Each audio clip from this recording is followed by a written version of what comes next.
নমস্কার বন্ধুরা, দ্য শ্রেয়াস কিচেনে আপনাদের সবাইকে স্বাগত। আজকে আমি নিয়ে এসেছি পনিরের একটি রেসিপি। ক্রিম, কাজু বাদাম বা বাটার ব্যবহার না করেও পনিরের এই রেসিপি কিন্তু পনির বাটার মশলা থেকে কোনো অংশে কম যায় না। ভীষণই সহজ এবং দুর্দান্ত স্বাদের এই রেসিপি আজ আমি আপনাদের সাথে শেয়ার করছি। এর জন্য দেখুন, প্রথমে আমি 3 টেবিল স্পুন রিফাইন্ড তেল নিয়েছি। এই তেলেই রান্নাটা পুরো হবে। তেলের মধ্যে প্রথমে পনির কিউবগুলো দিয়ে দিচ্ছি। এখানে 250 গ্রাম পনির নিয়েছি আমি। পনির কিউবগুলোকে ভালো করে আমরা দুদিকটা একটু উল্টে পাল্টে নিয়ে বেশ কালার ধরে আসা অবধি কিন্তু ভেজে নেব। এরকমভাবে দেখুন, দুদিকটায় উল্টে পাল্টে নিয়ে একটু কালার ধরে আসা অবধি, বেশ লালচে কালার হয়ে আসবে সেই সময় অবধি ভেজে নিয়ে তুলে নেব। তারপরে এই ভেজে রাখা পনির কিউবগুলোকে আমরা একটু সামান্য ঈষদুষ্ণ গরম জলে একটু নুন দিয়ে ভিজিয়ে রেখে দেব। এবারে এইভাবে এটা তুলে নিলাম। তারপরে এই তেলেই আমি দুটো এরকম পেঁয়াজ আর এরকম হাফ ক্যাপসিকাম নিয়েছি আর দুটো টমেটো দিয়ে ভালো করে একটুখানি ভেজে নেব। বেশ রং ধরে আসা অবধি এগুলোকে কিন্তু দুটো দিক উল্টে পাল্টে ভেজে নেব। রঙও ধরে আসবে আর এগুলো ভাজার ফলে বেশ একটু নরম হয়ে আসবে।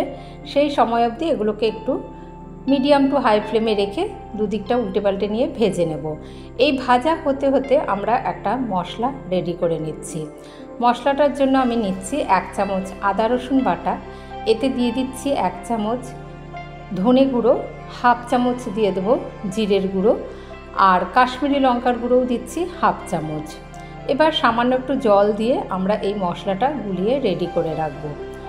এখানে আমি লঙ্কার গুঁড়ো ব্যবহার করলাম না, কারণ আমি কাঁচা লঙ্কা এতে ব্যবহার করব। কাশ্মীরি লঙ্কাটা একটু রঙের জন্য দিয়েছি, হাফ চামচই দিয়ে দিচ্ছি। এদিকে এগুলিও দেখুন আমাদের বেশ ভাজা হয়ে এসেছে, একদম দেখুন রং ধরে এসেছে। আর টমেটোটাও বেশ ভাজা হয়ে গিয়ে এই যে উপরের খোসাটা কিন্তু এবার আলাদা হয়ে আসবে। এই সময় ভাজা হলে বেশ এটা নরমও হয়ে যায় আর এটা আলাদাও হয়ে আসে। এটাকে নামিয়ে নিয়ে তারপরে আমরা খোসাগুলো ছাড়িয়ে নেব, কারণ এখন একদম গরম আছে। সেই জন্য যখন নামিয়ে নেব আমরা খোসাগুলোকে ছাড়িয়ে নেব। এই সময় এখানে দেখুন আমি দুটো কাঁচা লঙ্কাও দিয়ে দিলাম। দুটো কাঁচা লঙ্কাও ভেজে নেব। আর এই যে পেঁয়াজগুলিও বেশ একটু কালার ধরে এসেছে, এই সময় অবধি এই পেঁয়াজগুলোকেও ভেজে নিয়েছি, দিয়ে নামিয়ে নিচ্ছি। এগুলোকে একটু ঠান্ডা করে নেব। ঠান্ডা করে এই যে টমেটোর ওপরের এই যে খোসাটা উঠেই আসছে, টমেটো, পেঁয়াজ, কাঁচা লঙ্কা সব দিয়ে এই মিক্সিং জারে এবার আমরা এটার একটা পেস্ট বানিয়ে নেব। এই পেস্টের মধ্যে আমরা এই রান্নায় কিন্তু আমি ক্রিম বা কাজু বাদাম ব্যবহার করিনি আর বাটারও ব্যবহার করিনি। এখানে এই যে পেস্ট আমরা বানাবো, এই কাঁচা লঙ্কাটাও দিয়ে দিচ্ছি। আমি যেহেতু কাঁচা লঙ্কা ব্যবহার করেছি সেই জন্য আমি এখানে শুকনো লঙ্কার গুঁড়ো আর দিলাম না। আর এই যে 50 গ্রাম পনির কিউব আমরা দিয়ে এর সাথে বেশ ভালোভাবে মিহি করে একটা পেস্ট বানিয়ে নেব। আর এই ভেজে রাখা ক্যাপসিকামটাকেও দেখুন আমরা একটু এইভাবে কেটে নিচ্ছি, ছোট টুকরো করে কেটে নিচ্ছি। যেটা আমরা রান্নায় কিছুটা ব্যবহার করব, গ্রেভিতে একটুখানি দিয়ে দেব আর একটুখানি এই পেস্টের মধ্যেও দিয়ে দিচ্ছি। এইভাবে দেখুন একটুখানি এই পেস্টের মধ্যে দিয়ে দিচ্ছি আর একটুখানি রান্নাতে ব্যবহার করব, তাতে বেশ গন্ধটা ভালো আসবে। এইভাবে আমরা কিছুটা এই যে এতটা রেখে দিলাম আর একটুখানি 3-4 টুকরো আমরা দিয়ে একটা স্মুথ পেস্ট তৈরি করে নেব। এবারে আমরা রান্নাটা করছি।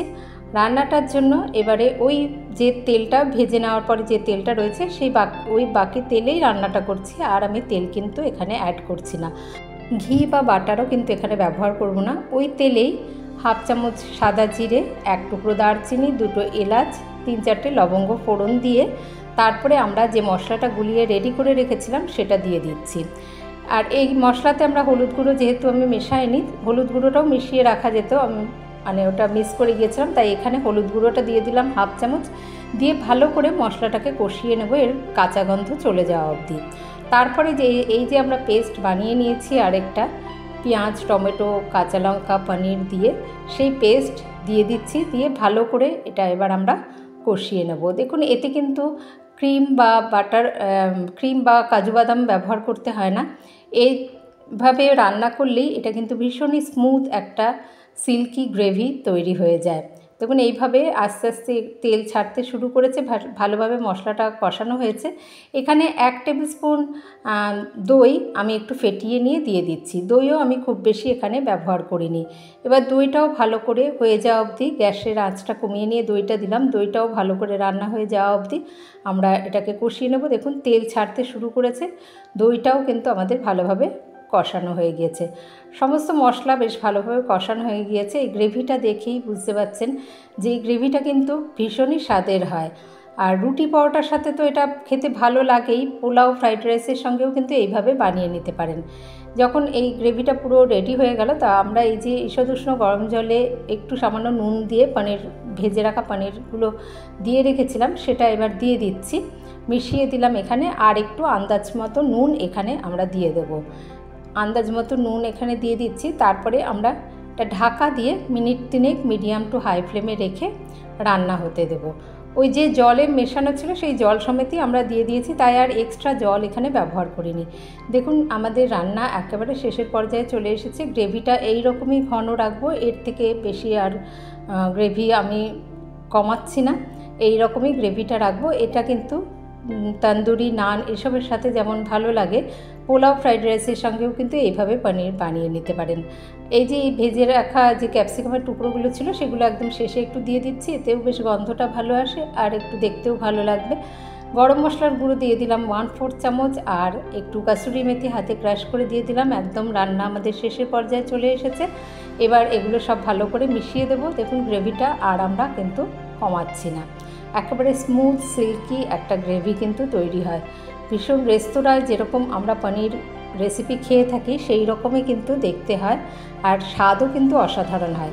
সব শেষে আমি একটুখানি এরকম গ্রেট করা পনির উপরে সব মিশিয়ে দিলাম। একদম রান্নার শেষে গ্যাসের আঁচ বন্ধ করার আগে একটু উপরে এরকম গ্রেট করে পনির দিয়ে দিচ্ছি, এতে দেখতেও ভালো হবে আর স্বাদটাও ভালো হবে। এবার গ্যাসের আঁচ বন্ধ করে দিয়ে স্ট্যান্ডিং টাইমে রেখে দিচ্ছি 3-4 মিনিট। তারপরেই পনিরের এই দুর্দান্ত স্বাদের রেসিপিটি ভাত, রুটি, পোলাও, ফ্রাইড রাইস, নান, তন্দুরি যে কিছুর সঙ্গেই পরিবেশন করে দিতে পারেন। দেখুন খেতেও কিন্তু অসাধারণ হয়, দেখতে যেরকম ভালো হয়েছে খেতেও কিন্তু এটি অসাধারণ হয়। একবার এইভাবে রেসিপিটি ট্রাই করবেন, আশা করি আপনাদের ভালো লাগবে। ভালো লাগলে একটি লাইক অবশ্যই দেবেন, আর আমাকে সাপোর্ট করতে চ্যানেলটিকে সাবস্ক্রাইব করতে ভুলবেন না। যে সকল বন্ধুরা আমার পাশে আছেন তাদেরকে অসংখ্য ধন্যবাদ জানিয়ে আজকের রেসিপি এখানেই শেষ করছি। দেখুন এর গ্রেভিটা দেখলেই বুঝতে পারছেন কতটা স্মুথ সিল্কি, একদম মানে পনির বাটার মশলার মতনই হয়েছে। ওপরে আর একটুখানি গ্রেট করা পনির এইভাবে দিয়ে দিলাম, তারপরেই পরিবেশন করে দেব। আজ তাহলে আসবো আবার অন্য রেসিপি নিয়ে। ভালো থাকবেন সকলে, ধন্যবাদ।